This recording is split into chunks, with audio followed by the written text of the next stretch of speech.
Can AOC beat JD Vance in 2028? Today we'll be going over that hypothetical prediction. Starting out on the West Coast, we'll move eastward. In the first swing state we get to, we have the state of Nevada. I think the state would be reasonably close, and this is just if the election were to be held today, but I do think AOC would probably be able to carry that state.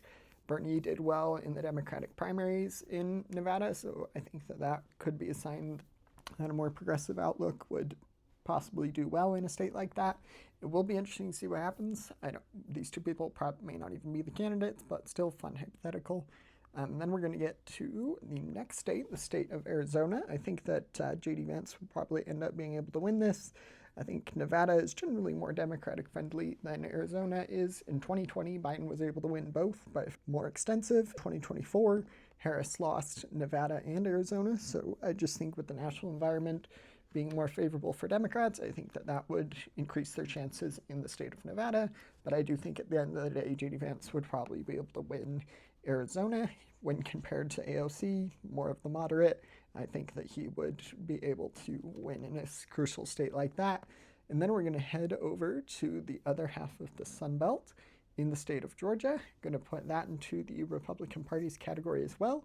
JD Vance would probably win this state. AOC, like I mentioned briefly earlier, definitely a more progressive outlook and part of the Democratic Socialist movement.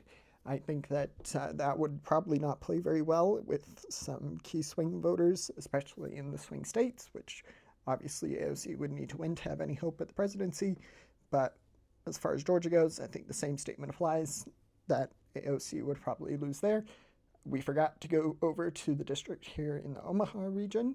This is just a little bit of a blue dot in a red sea. So it's just the congressional district that encompasses primarily Omaha, Nebraska, and some other suburbs near it. But I think that AOC would probably narrowly be able to win that.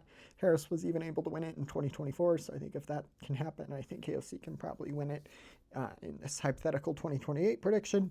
And then we're going to get back to the swing states, though, starting up with the state of North Carolina.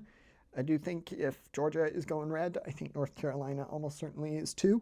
They are going to be swing states, but I do think it would be reasonably close. But I think that would be the call there in the state of North Carolina, 232 to 262. JD Vance just needs any one of these swing states to win the presidency.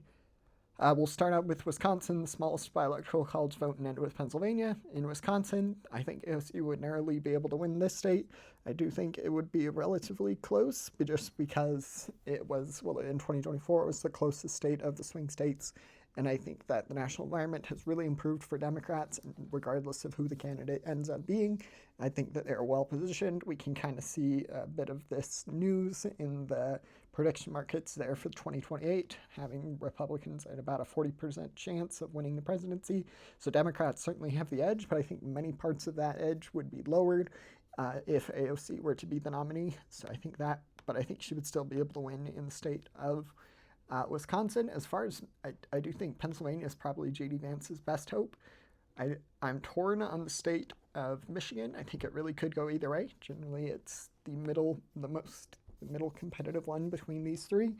I think ultimately it doesn't really matter because JD Vance got to 281, so he will secure the presidency. For now, I'll put it in AOC's column, although really it could go either way. It will be interesting to see if AOC ends up being the candidate. Like I said, I don't think it's the most likely situation for the Democratic primary.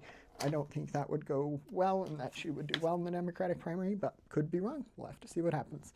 Don't forget to like and subscribe. Thanks. Bye.